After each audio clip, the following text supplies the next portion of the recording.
yun, di ba? Ribbon. Alam mo na, ribbon. Oh.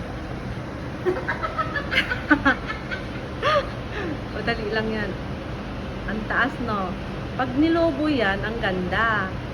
Pag natali mo yan, tutupiin. Ayan, oo. O, tupi. Dali, tupi. Ganyan lang, ganyan. Tapos, itatali mo na siya. That's it. Wala kang bubuhatin. Wala kang bubuhatin, hindi mabigat. Malaman mo lang yung pagtutupi. Ura-urada. Ribbon. Sige nga, pag tinali mo, yakang-yaka ba italo mo? O, tama nga yung ribbon mo. Pag tinali, Ribbon ng Pilipinas. ako tatanggalin ko yung guantes ko kasi para maitali ko yung ribbon. Oh, maganda pa ribbon. O, paano pag musubi? Pag tinali mo na yan. Sa kanila kasi ganito yun. Ang pag-ikot ba? Nangyari ka ng pag-ikot ng tali. Ribbon lang. Pero minsan, hindi nila nahigpitan kasi maiksi na eh, no? Siguro, Ribbon ito. Ikaw na mauna sa baba. Ikaw na mauna sa baba. wag ka muna mag-guantes. Nasa yung kamay ko, hindi ko pwede rin.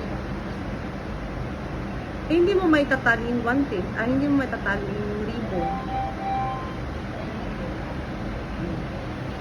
Hindi ang pag-ikot ng tali, alam mo ba? Isa, dalawa, tatlo. Tapos isa ikot.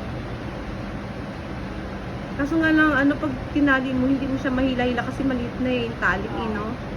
Dapat dalawang ikot lang, no? Bawat isa ba? Dalawang ikot para mahaba. O, sige. Explain. Isa, yan, pagtupi. Tignan nyo mabuti. Yan ang pagtupi. Yan ang pagtupi. Ayan. Ayan lang ang gawain natin. Tapos ikot mo, tali. O. Ganyan lang po. Tali. Tali pati liig. Ganyan lang gawain namin. Wala aircon pa, hindi pa mainit. Bongga. Oh, ganyan lang. Oh. Finish. Sana, Sana all.